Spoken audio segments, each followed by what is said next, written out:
여러분들이 그 어린 시절 집에 있을 때 아버지가 집에 탁 들어오신다. 그러면 집 분위기가 어떻게 됐습니까? 와, 아버지 오신다. 막 웃음꽃이 피고 하늘에서 꽃비가 내리고 막 그랬나요? 아니면 아버지 들어오시는 소리 척척 들으면 다들 숨죽이고 무서워하고 또 오늘은 얼마나 취해서 오셨나 그런 두려움과 또 답답함 그런 마음이 드셨는지. 아마 우리들 중에는 그 아버지라는 그 이름을 들으면 여러 복잡한 감정이 드시는 분들도 있을 겁니다. 어떤 분들은 어려서 아버지를 잃어서 아버지의 이름은 들어본 적이 있지만 아버지의 얼굴을 본 적이 없는 그런 분들도 있습니다. 그런 분들에게 아버지라는 이름은 쓸쓸함이고 외로움이고 허전함일 수밖에 없습니다. 근데 어떤 아버지는 매일 술 마시고 막 고래고래 소리 지르시고 엄마랑 매일 싸우고, 아마 그런 아버지를 어린 시절에 겪었다면 그 아버지의 이름은 분노요, 그리고 두려움이요, 공포. 그래서 간혹 우리들 중에 그런 분들 있잖아요. 나는 크면 절대로 아버지처럼 안 살 거야. 그래 놓고 우리가 미워하면서 닮아간다고 그 싫었던 아버지의 모습이 불쑥불쑥 나올 때마다 스스로에게 절망하는 그런 분들도 있습니다. 우리가 어떤 아버지 또 어떤 부모님 밑에서 자랐는가, 이것이 우리의 인생과 또 신앙에 굉장히 큰 영향을 주기 때문에 오늘 아버지 또 부모님으로 먼저 제가 서두를 시작을 하는데, 왜 아버지나 부모님을 어떻게 경험했느냐가 신앙생활에 중요하냐면, 간혹 때로는 많은 사람들이 육신의 부모를 투영해서 하나님을 볼 때가 있습니다. 그래서 부모님이 늘 화가 나 있고 아버지가 막 나무라고, 그런 분들이 신앙생활하면 하나님을 어떻게 인식하냐면, 하나님은 늘 나한테 화나 계셔. 하나님께 혼나지 않기 위해서 두려워하면서 무서워하면서 신앙생활을 하시는 분들이 있습니다. 육신의 부모를 하나님께 투영을 시키는 것이죠. 또 어떤 분들은 너무 부모님이 가난하고 경제적으로 힘들어서 자신을 경제적으로 돌봐주지 못했던 그런 부모님 밑에서 살면 하나님께도 기도로 요청하지 않습니다. 어차피 내가 요구해도 내 육신의 부모처럼 하나님은 안 들어주실 거야. 미리 그렇게 지레짐작을 해버리는 분들도 있습니다. 또 어떤 분들은 부모님의 사이가 안 좋은, 늘 싸우고 다투고 그런 모습을 보게 되면 하나님을 향해서도 늘 불평과 불만, 하나님 왜 내 인생을 이렇습니까? 늘 하나님을 향해서 화가 나 있는 상태로 신앙생활 하기도 하는 것입니다. 그렇기 때문에 우리가 신앙생활할 때 점검을 해봐야 됩니다. 나는 어떤 부모님에 대한 잔상이 있는가? 또 부모님에 대한 왜곡된 생각 가지고 내가 하나님을 오해하면서 신앙생활하고 있는 부분은 없는가 살펴봐야 되는 것입니다. 그렇기 때문에 육신의 아버지의 모습으로 하나님 아버지를 한계 지어서는 안 되는 것입니다. 물론 우리 육신의 아버지가 참 고마운 분들이죠. 정말 감사한 분들이죠. 그러나 우리 부모님들도 우리 아버지들도 인간이다 보니까 때로는 그 연약함을 드러내시고 알게 모르게 가족들에게 고통을 주고 상처를 주고 아픔을 주는 그런 실수를 하셨을 수도 있습니다.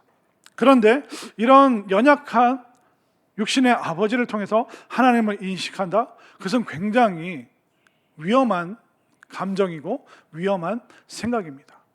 예수님께서 오늘 본문에서 하나님을 계속 뭐라고 부르는지 아십니까? 하나님 아버지. 하나님을 아버지라고 부르는데 육신의 아버지를 생각하면서 여러분들이 보시면 안 됩니다. 예수님께서 하나님을 아버지라고 부르는 이 모습, 그런데 예수님께서 몇 번이나 하나님을 아버지라고 부르시는지 한번 볼까요? 오늘 본문 19절부터 쭉 26절까지 중간중간 볼 텐데, 아버지께서 이 아버지라는 표현이 몇 번 나오는지 한번 손으로 꼽아 보시길 바랍니다. 19절 초반에 보면 내가 진실로 너희에게 이르노니 아들이 아버지께서 하시는 일을, 또 19절 끝에 아버지께서 행하시는 그것을, 20절 아버지께서, 21절 아버지께서, 22절 아버지께서, 23절 이는 모든 사람으로 아버지를 공경하는 것 같이, 23절 끝에 그를 보내신 아버지도, 그리고 26절을 보십시오. 아버지께서. 이 본문 속에서 아버지라는 표현이 몇 번이나 나오고 있습니까? 8번 나오고 있습니다. 그러니까 우리가 생각하는 그 육신의 아버지가 아니라 하나님 아버지가 어떤 분이신가? 예수님께서 부르시는 이 아버지라는 표현은 우리가 알고 있는 그 부모님, 그 아버지와는 전혀 다른 모습이라는 것을 여러분들 분명히 깨달으시기를 바랍니다. 그런데 예수님께서 하나님을 아버지라고 계속 부르고 있는데 이게 유대인들에게는 굉장히 당혹스러운 표현입니다. 왜냐하면 유대인들은 하나님은 저 멀리 떨어져 계시고 하나님은 우리가 율법 안 지켰을 때 혼내시는, 심판하시는, 다른 나라의 포로로 보내시는 굉장히 무서운 분으로 인식하고 있는데 예수님은 굉장히 친근한, 예수님이 아람어로 아버지라고 했을 때는 우리 표현으로 하면 아빠라고, 아바 아버지, 아빠 아버지라고 부르라고 예수님께서 그렇게까지 이야기를 하셨습니다. 심지어 예수님께서는 어린 시절부터 하나님을 아버지라고 계속 부르셨습니다. 자, 누가복음 2장 49절 화면으로 한번 보겠습니다. 함께 읽습니다. 시작. 예수께서 이르시되 어찌하여 나를 찾으셨나이까? 내가 내 아버지 집에 있어야 될 줄을 알지 못하셨나이까 하시니, 예수님은 소년 시절 때부터 하나님을 아버지라고 계속 부르셨습니다. 그리고 심지어 예수님은 우리 보고도, 우리들에게도 하나님을 아버지라고 부르라고 말씀하십니다. 마태복음 5장 48절 말씀 시작. 그러므로 하늘에 계신 너희 아버지의 온전하심과 같이 너희도 온전하라. 아멘인가요? 그러니까 예수님께서도 하나님을 아버지라고 부르시고 여기까지는 이해를 하시죠? 근데 우리에게도, 제자들에게도 하나님이 너희 아버지, 너희들도 하나님을 아버지라고 부를 수 있다. 어떻게 이게 가능한 일입니까? 예수님은 하나님의 독생자 하나밖에 없는 아들이시기에 아버지라고 부를 수 있는데 우리가 어떻게 하나님을 감히 아버지라고 부를 수 있을까요?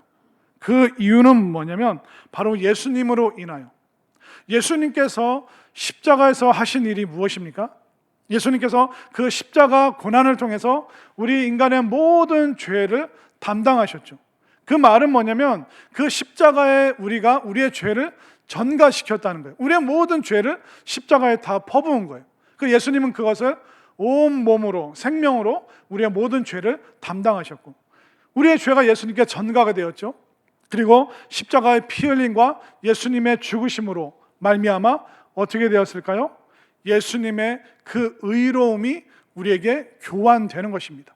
그런데 이것이 구원의 원리인데 여기서 단 하나, 예수님께서 우리의 죄를 전가하시고 담당하신 이 십자가 사건, 그리고 이 예수님, 이 십자가 사건과 예수님을 믿는다라고 고백할 때 예수님의 의가 우리에게 교환되는 것입니다. 여러분들이 아직도 예수님을 믿습니다, 예수님이 나의 구원자이십니다, 이 고백이 없다면 죄는 전가되었지만 예수님의 의로움이 아직 나에게 교환되지 않은 상태라는 것입니다.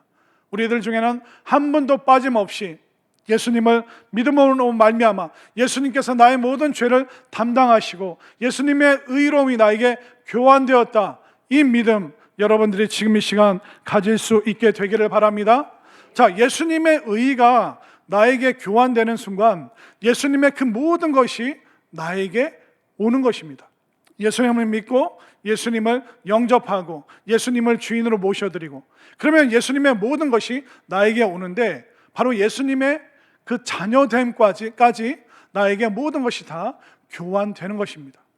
그 순간 우리가 예수님을 믿는 순간, 예수님의 의로움이 들어오는 순간, 예수님을 영접하는 순간 우리도 예수님이 가지고 있는 그 자녀됨의 권세가 우리들에게 들어오는 것이죠. 그래서 우리는 무슨 영을 받을까요? 바로 양자의 영. 법적으로 우리가 혈통적으로 하나님의 자녀가 아니었는데 예수님을 믿음으로 말미암아 법적으로 우리가 양자가 되고 양녀가 되고, 이 법적으로 우리가 입양이 돼도 그 부모님의 자녀가 되고, 입양되어 그 가정에 들어가는 순간 그 아저씨 아줌마를 이제 뭐라고 부릅니까? 아버지 어머니라고 법적으로 이미 등록되었기 때문에 그렇게 부르는 것처럼 예수님의 그 십자가 사건으로 말미암아 예수님이 우리에게 오시고 예수님의 그 자녀됨까지 우리에게 주어지기 때문에 우리가 법적으로 양자 양녀가 되어서 하나님을 아버지로 부를 수 있는 이 은혜를 여러분들 분명히 믿으시기를 바랍니다. 그렇기 때문에 우리가 기도할 때 하나님 아버지라고 부를 수 있는 것입니다. 그러면 예수님처럼 우리가 양자가 되어서 하나님의 법적인 자녀가 되었는데, 그러면 이 자녀에게 주어지는 그 다음 게 있습니다. 그게 뭐냐면 바로 특권, 권세가 있는데, 자녀의 특권이 뭘까요?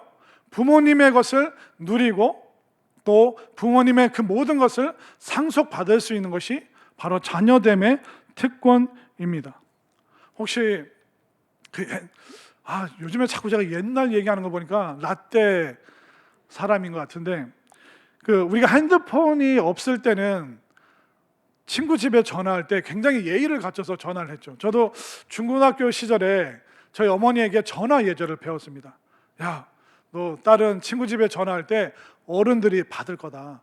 그러면 그냥 대뜸 그냥 저 누군데요? 그러면 안 되고, 저는 누구의 친구인데 집에 아무 게 있습니까?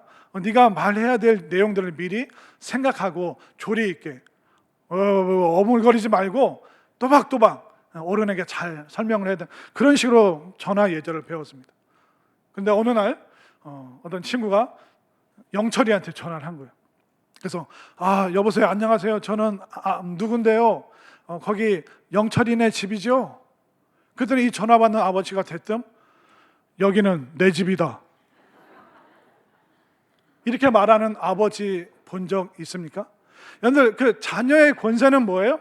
아버지 집이 내 집인 거예요. 또 아버지의 부모의 모든 소유를 내가 누릴 수 있는 게 자녀들의 특권이라는 것입니다. 우리 자녀들 어떻습니까? 여러분들의 자녀들, 여러분들 가정에 기여하는 바가 있나요? 기여하는 바가 하나도 없잖아요. 방 청소도 안 해. 청소도 엄마가 다 해줘. 빨래하고 밥하고 다 그 부모님들이 해주고, 아니 방 청소도 안 해, 공부도 열심히 안 해. 그러면서 뻔뻔하게 냉장고 문 확확 열어가지고 먹고 싶은 거 꺼내 먹고, 아빠가 빵 사왔는데 그거 혼자 다 먹어버리고. 세상에 이렇게 나쁜 사람이 어디 있습니까? 아빠가 더운 날 먹으려고 메로나 냉동실에 넣어놨는데 막 꺼내서 막 먹고, 이거 누가 먹었어? 뻔뻔하게 내가 먹었어. 아빠가 사다 놔. 세상에 이런 사람이 자녀입니다. 왜 그럴까요? 자녀라는 특권, 권세가 주어지기 때문에. 만약 여러분들의 자녀들이, 아들, 딸들이 집에 들어오면서 송구하지만 제가 신발을 벗고 집에 들어가도 될까요? 제가 학교 갔다 왔는데 화장실을 좀 사용해도 될까요? 좀 찬물을 냉장고 열어서 마셔도, 제가 이 방 들어가서 좀 잠을 자도 될까요? 만약 여러분들의 자녀들이 하나하나 다 허락받으면 그 자녀입니까? 아니면 남입니까? 남인 거죠. 여러분들이 신앙생활 하시면서 아직도 하나님을 아버지라고 부르지 못한다면 두 가지를 점검해 봐야 돼요. 내가 육신의 그 연약한 부모님을 투영시켜서 하나님을 그런 식으로 왜곡해서 잘못 믿고 있는 것은 아닌지, 그리고 두 번째는 내가 정말 예수님을 믿는 믿음이 없어서 예수님의 그 자녀됨의 그 은혜를 몰라서 내가 마치 하나님과 남처럼 살아가고 있는 것은 아닌지. 분명히 우리 육신의 부모님들은 한계가 있습니다. 그러나 예수님께서는 우리에게 당당하게 하나님을 아버지라고 부를 수 있는 그 권세를, 그 은혜를, 그 자녀됨의 그 자유함을 우리에게 주셨음을 믿으시기를 바랍니다.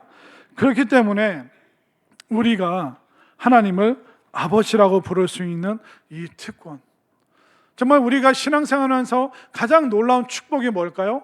하나님을 아버지라고 부를 수 있는 것이 축복입니다. 왜 그럴까요? 자녀의 권세가 뭐라고 그랬습니까? 누리는 것이고 상속받는 거죠. 그러면 우리가 하나님을 아버지라고 부르고 우리가 자녀된 신분이 되고, 그럼 우리가 하나님의 그 모든 것을 천국까지도 우리가 상속받게 되는, 소유하게 되는 이 놀라운 축복. 그러니까 우리가 신앙생활하면서 하나님을 아버지라고 부르면서 살아가는 것이 얼마나 놀라운 삶인가. 그리고 조금 더 안타까운 건 뭐냐면, 하나님 아버지라고 부르면서 하나님께 아무것도 요구하지 않는 분들은 더 안타까워요. 여러분들의 육신의 부모님들이 엄마 100원만 했을 때 그 100원 안 준 그 부모님의 잔상을 기억하면서 하나님 아버지도 그럴 거다라고 우리가 오해를 하면서 하나님께 요구하지 않고 요청하지 않고 기도하지 않고 그렇게 살아간다는 것은 얼마나 힘겨운 종교 생활인가. 그러니까 하나님께 기도하지 못하고 하나님께 아버지라고 부르지 못하면서 열심히 신앙생활 하시는 분들 참 대단하고 존경스럽습니다. 아니죠? 안타까운 거죠. 그렇기 때문에 이제 육신의 부모님을 뛰어넘어서 정말 온전하시고 자비하시고 사랑 많으신 그 하나님을 진짜 아버지라고 부르시기를 바랍니다.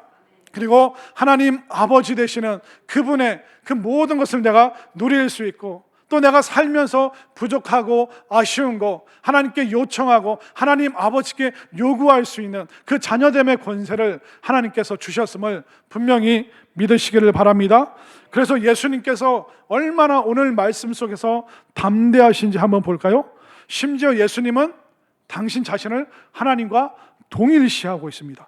자, 오늘 19절, 20절, 21절 한번 세 절의 말씀 제가 한 절 여러분들이 한 절 교독하면 19절부터 21절까지요. 그러므로 예수께서 그들에게 이르시되 내가 진실로 너희에게 이르노니 아들이 아버지께서 하시는 일을 보지 않고는 아무것도 스스로 할 수 없나니 아버지께서 행하시는 그것을 아들도 그와 같이 행하느니라. 아버지께서 아들을 사랑하사 자기가 행하시는 것을 다 아들에게 보이시고 또 그보다 더 큰 일을 보이사 너희로 놀랍게 여기게 하시리라. 21절 함께 읽습니다. 아버지께서 죽은 자들을 일으켜 살리신 같이 아들도 자기가 원하는 자들을 살리느니라. 아멘.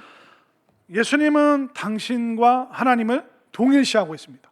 하나님께서 보여주신 그 일을 나도 하고, 하나님이 하신 일보다 더 큰 일을 하고, 죽은 자를 살리신 그것처럼 나도 죽은 자를 살린다. 바로 하나님과 자신을 동일시하고 있습니다. 왜 그럴까요? 바로 신분과 관계 때문에 동일시할 수 있는 것입니다. 여러분들 조선시대 때 왕이 있죠. 근데 왕의 그 다음 사람이 누굴까요? 세자. 그래, 이 왕의 손자를 뭐라 할까요? 세손. 드라마 좀 보세요. 맨날 성경만 보지 마시고 드라마도 좀 보셔야지 거기 우리들 인생에 스며 있잖아요. 그러니까 이 왕 다음에 왕이 될 사람을 누구라고 부른다고? 왕의 아들을 세자라고 부릅니다. 그래서 세자 책봉되는 게 굉장히 중요합니다. 세자로 여러 아들 중에 세자로 책봉돼야지 바로 시간이 지나서 왕이 될 수 있기 때문에. 그럼 아버지의 그 권세와 권한을 똑같이, 그러면 세손에서 또 세자로 책봉되는 사람이 있겠죠. 그러면 그 다음 때 동일하게 할아버지, 아버지를 이어서 왕의 그 권세로, 권한으로 나라를 통치하는 것입니다. 바로 하나님께서 예수님의 그 아들 되심, 자녀 되심, 그것을 통하여 예수님께서 부활 승천하심으로 우주 만물의 통치자 되시고 인생의 왕이 되시는, 그렇기 때문에 하나님과 예수님 자신을 동일시하는, 이것처럼 양자의 영을 받은 우리도 어떻게 됩니까? 우리도 나중에 하나님 나라에서 왕 노릇하는, 바로 예수님 보좌 좌우편에 앉아서 우리가 그 삶을, 하나님의 자녀이기 때문에 그 권세를 누릴 수 있는 그 은혜, 이것을 여러분들이 꼭 체험할 수 있게 되기를 바랍니다. 또 예수님이 말씀하십니다. 나는 하나님으로부터 권한을 위임받았다. 22절, 23절, 22절 제가 23절 여러분들이 아버지께서 아무도 심판하지 아니하시고 심판을 다 아들에게 맡기셨으니 이는 모든 사람으로 아버지를 공경하는 것 같이 아들을 공경하게 하려 하심이라. 아들을 공경하지 아니한 자는 그를 보내신 아버지도 공경하지 아니하느니라. 예수님께서 하나님으로부터 권한을 부여받으셨는데 그것은 바로 세상을 심판할 수 있는 그 권한을 부여받으셨다. 그것을 위임받아서 예수님께서 이제 심판주로서 또 세상을 다스리신다, 그렇게 말씀하고 있습니다. 또 하나님 아버지께서 예수님께서 부여하신 권세가 또 나오고 있죠. 그것은 바로 구원하는 권세입니다. 24절 함께 읽겠습니다. 시작. 내가 진실로 진실로 너에게 이르노니 내 말을 듣고 또 나 보내신 이를 믿는 자는 영생을 얻었고 심판에 이르지 아니하나니 사망에서 생명으로 옮겼느니라. 아멘이죠. 26절 27절 제가 27절 여러분들이 아버지께서 자기 속에 생명이 있음 같이 아들에게도 생명을 주어 그 속에 있게 하셨고 또 인자됨으로 말미암아 심판하는 권한을 주셨느니라. 자, 하나님께서 예수님에게 생명도 주시고 심판할 수 있는 권한과 권세도 주시고, 인간의 목숨과 생명은 우리의 전부입니다. 이걸 누구에게 주셨다고요? 바로 예수님께 주신 것이죠. 그리고 심판할 수 있는 그 권세 예수님께 주셨습니다. 사망과 어둠의 그 심판, 그러나 예수님께 생명이 있기 때문에 예수님을 믿는 그 사람은 누구든지 구원받을 수 있는 그 권세, 이 권세와 권한을 다 위임받고 모든 권한을 가지신 분이 바로 예수님. 그렇기 때문에 우리의 목숨과 우리 인생의, 우리 운명의 주인이 누구십니까? 예수님. 이 예수님을 여러분들이 구세주로, 정말 생명의 주인으로 이 시간 아멘으로 받아들이시기를 바랍니다. 그렇기 때문에 생명 없는 우리가 예수님께 나오게 되기를 바랍니다. 심판 앞에 두려움 가운데, 절망 가운데, 우울함과 불안 가운데 있는 분들, 모든 분들이 예수님께 나오게 되기를 바랍니다. 운명을 바꿔주시는 예수님께 나올 수 있게 되기를 바랍니다. 우리가 왜 예수님께 나와야 됩니까? 그 이유는 뭐냐면, 인간은요 나약하고 불쌍하고 악한 존재입니다. 여러분들 어린 시절 여러분들의 부모님, 아버지, 어머니 한번 떠올려 보십시오. 얼마나 나약하시고 얼마나 불쌍하셨습니까?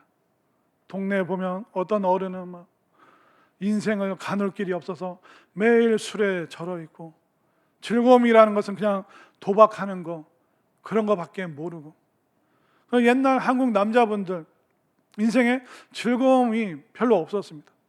오늘날 어떻습니까? 오늘날도 우리가 무엇을 즐거움의 대상으로 가지고 살아간지 생각해 보십시오. 그러니까 우리 인간은 너무나도 나약하고 너무나도 불쌍한 존재죠. 근데 심지어 우리는 악하기까지 합니다. 이런 사람이 예수님께 나오지 않으면 무슨 희망이 있고 무슨 소망이 있고 어디 가서 구원을 받을 수 있겠습니까? 우리들 중에 한 분도 빠짐없이 구원의 역사, 하나님을 아버지라고 부를 수 있는 이 축복의 역사가 넘칠 수 있게 되기를 바랍니다. 우리가 나약하고 불쌍하고 악한 존재이기 때문에 예수님께 꼭 나와야 되는 거예요. 왜 우리가 인생이 이렇게 힘들고 고통스러울까요? 그 이유는 그 심리학에서 대상관계 이론이라는 게 있습니다. 대상관계 이론이라는 게 뭐냐면, 그 사람이 어떤 대상을 만나서 그 대상과 어떤 관계를 맺으면서 살아왔느냐가 그 사람의 성품과 그 사람의 인생과 운명까지도 결정 지을 수 있다는 것이 대상관계 이론입니다. 그래서 여러분들이 어린 시절부터 좋은 대상을 만나 좋은 관계 속에서 살아가면 좋은 인생으로 살아갈 가능성이 많습니다. 그러나 좋지 않은 대상을 만나서 좋지 않은 관계성 속에서 살아가면 좋지 않은 운명을 살아가게 될 확률이 또 높아지는 것이죠. 그렇기 때문에 우리가 잘 생각을 해봐야 됩니다. 어린 시절부터 나는 어떤 부모님 밑에서 부모님과 어떤 관계를 맺으면서 살아왔는가? 학창 시절에 어떤 선생님을 만나고 어떤 친구를 만나고 또 그 사람들과 어떻게 살아왔는가. 군대에서, 직장 생활하면서, 시집 와서, 사회생활하면서 어떤 대상을 만나서 그 사람들과 무슨 관계를 맺으면서 살아왔는지, 그것이 여러분들의 인생에 영향을 주는데, 그런데 안 좋은 영향을 주는 그 사람들은 어떻습니까? 나약하고 불쌍하고 악한 존재들과 계속 우리가 어울려 살다 보면 안 좋은 대상과 안 좋은 관계를 맺기 때문에 안 좋은 운명으로, 안 좋은 인생으로 살아가게 되는 것입니다. 2000년, 그러니까 지금으로부터 24년 전이죠. 2000년도에 굉장히 끔찍한 일이 있었습니다. 그 서울에 있는 인류대, 명문대를 다니는 2학년 남자 청년이 부모님을 살해하는 무서운 일이 있었습니다.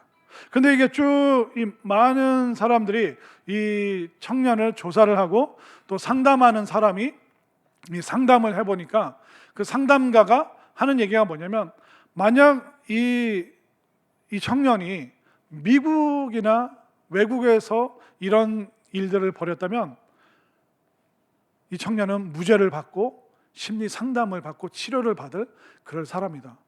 그러니까 끔찍한 일을 저질렀는데 왜 외국에서는 무죄고 심리 상담을 받는 사람이 될까? 그걸 쭉 설명을 하는데, 그 형의 이야기를 통해서 이 대부분의 사건의 이유들이 알려지게 되었습니다. 자, 이 형이 자기 가정에 대해서 얘기를 하는데, 이 어머니라는 이 여인은 1980년대 때 대학을 다닌 분인데, 이 여자분이 대학생이 될 때 그런 마음을 먹었대요. 대한민국에서 내가 최초의 여성 대통령이 되면 어떨까?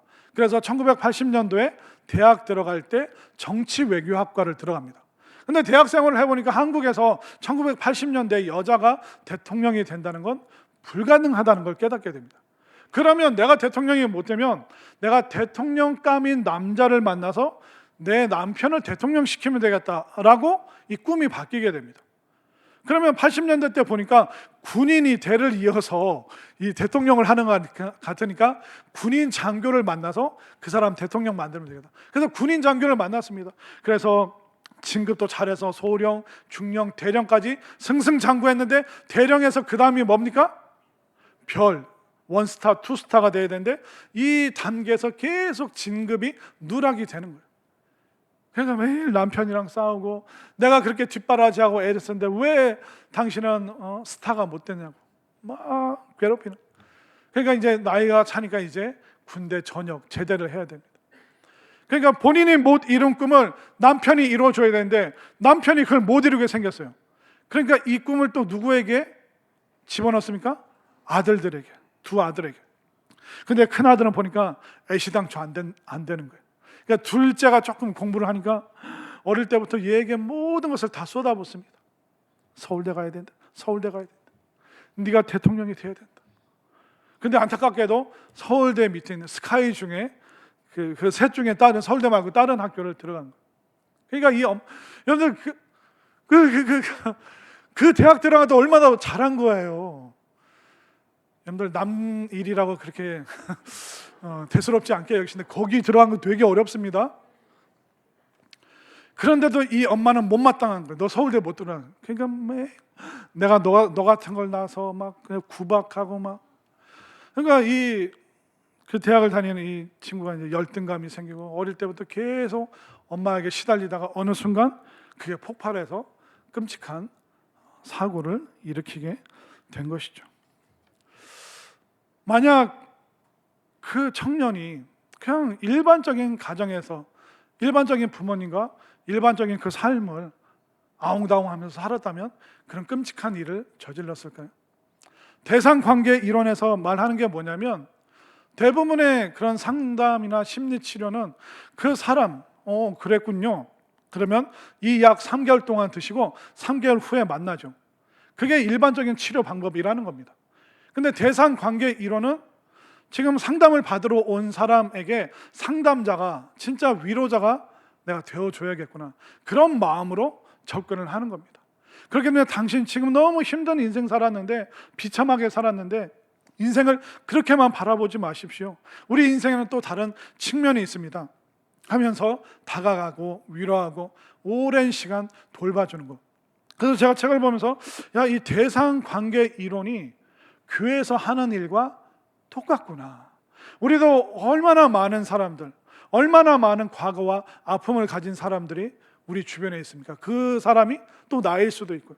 근데 교회 공동체에 왔을 때 사람들이 위로해주고 격려해주고 정말 어린 시절 받아보지 못했던 그 사랑과 그 관심, 돌봄, 그게 있을 때 얼마나 위로가 될까요? 그것이 바로 대상 관계 이론이라는 것입니다. 결국 우리가 예수님을 믿는다는 게 뭘까요?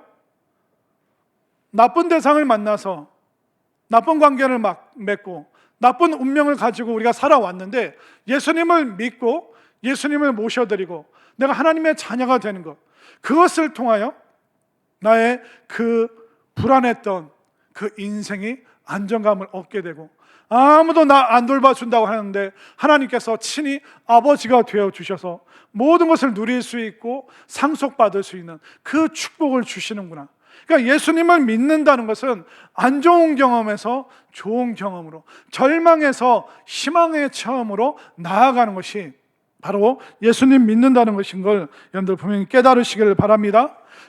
그래서 예수님께서는 심지어 우리가 단순히 그냥 신앙생활 열심히 하고 경건 훈련하고 그걸로 그칠 것이 아니라 우리가 하나님을 아버지라고 부를 수 있는 그 관계까지 나아가야 된다. 예수님께서 끊임없이 우리를 그 자리로, 축복의 자리로, 자녀됨의 자리로 끊임없이 예수님께서 우리를 초청하고 계십니다. 그렇기 때문에 우리가 예수님을 믿는다는 것, 과거에 비참하고 아팠던 것, 심지어 부모님이 돌아가시고 안 계시는데도 그분들이 했던 말, 그 표정, 그것을 계속 되뇌이던 내가 이제 예수님 만나서 예수님이 나를 자유하게 하셨고 그 모든 공포와 두려움에서, 죄에서부터 나를 해방시켜 주셨고 모든 우울함에서 이제 기쁨이 무엇인지 알게 해주시고 공황과 두려움과 식은땀과 우울함이 있었는데 이제 새로운 희망을 예수님 통하여 발견하고 하나님을 아버지라고 부를 수 있는 이 든든한 믿음이 생기는 것, 이것이 바로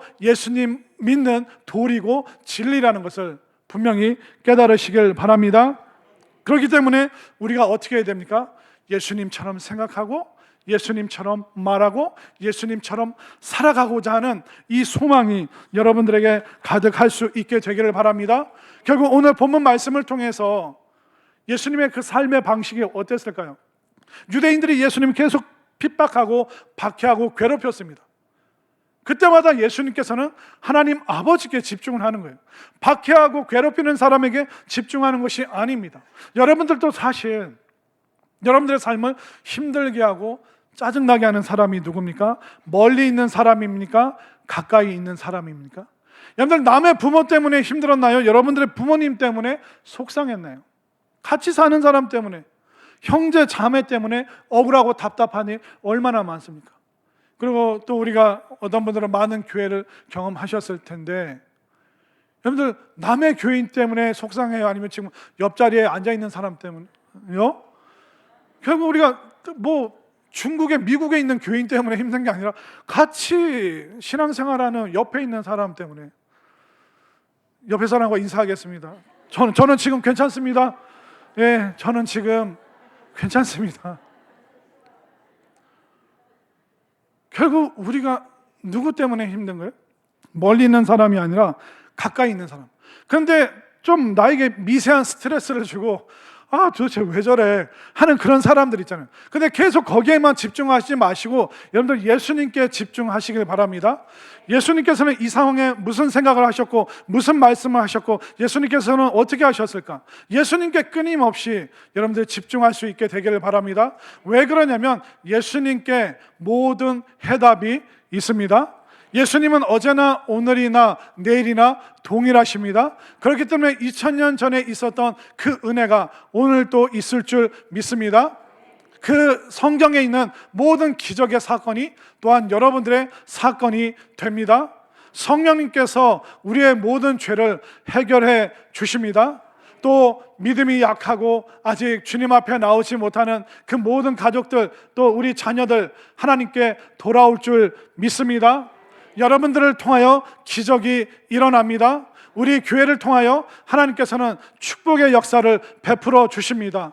여러분들의 가정은 회복됩니다. 정말 아프고 힘든 그 영혼들, 그 육신이 강건해질 줄로 믿습니다. 여러분들 마음속에 있는 우울, 답답, 공황장애, 모든 인생의 문제 예수님께서 해결해 주시는 줄 믿으시기를 바랍니다.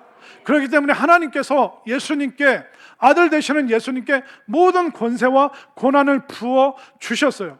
그렇기 때문에 우리가 힘들고 어려운 인생, 정말 우리는 나약하고 불쌍하고 악한데 우리가 예수님께 나오면 예수님께서 우리에게 생명 주시고 심판과 사망에서 우리를 건져주시고 우리의 운명까지도, 인생까지도 바꿔주시는 줄 믿으시기를 바랍니다.